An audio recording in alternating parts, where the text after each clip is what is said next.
জনাব শামসামী মহোদয়কে এদিকে আসুন। মোহাম্মদ রাসেল মিয়া,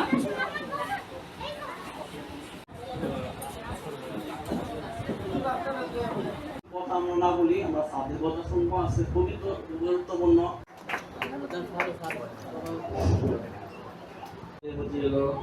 আমার আন্তরিক অভিনন্দন, সালাম, শুভেচ্ছা। আমাদের রবীন্দ্রনাথ ঠাকুরের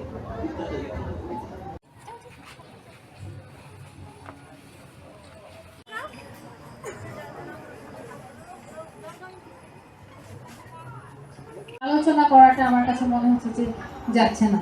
আমাদের বাচ্চারা নিশ্চয়ই অপেক্ষা করছে, ওরা গান গাইবে নিজেদের পারফরমেন্স করার জন্য। তো আলোচনা করে আমরা সময় নষ্ট করবো না। শুধু একটা কথা বলবো যে আমাদের বিশ্বকবি রবীন্দ্রনাথ ঠাকুর এবং জাতীয় কবি কাজী নজরুল ইসলামকে কোনো ধর্ম বর্ণ গোষ্ঠীর দিয়ে বেঁধে ফেলা যাবে না। ওনারা হচ্ছে সর্বজনীন। ওনাদেরকে হৃদয়ে ধারণ করতে হবে, জানতে হবে, বুঝতে হবে। আমাদের যারা সম্মানিত অভিভাবক আছেন তাদের প্রতি বিনীতভাবে অনুরোধ থাকবে যে আমাদের আগামীর প্রজন্ম আমাদের সামনে বসে আছে, তারাই আমাদেরকে নেতৃত্ব দিবে এবং আমাদেরকে একটা উচ্চতায় নিয়ে যাবে। তাদেরকে কোনো প্রকার সংকীর্ণতায় যেন আবদ্ধ না হয় সেই দিকটা সচেতনভাবে খেয়াল রাখতে হবে। আমাদের জাতীয় কবি কাজী নজরুল ইসলাম এ সম্পর্কে বললে অনেক সময় লাগবে। আমি ওনাদের সম্পর্কে বলার মতো আমার নির্দিষ্ট নেই।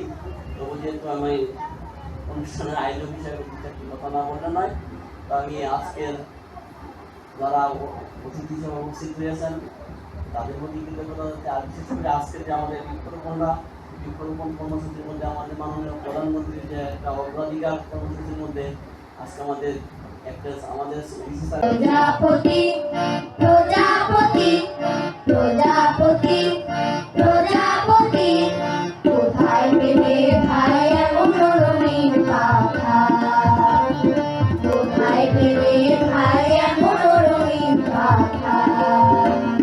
প্রজাপতি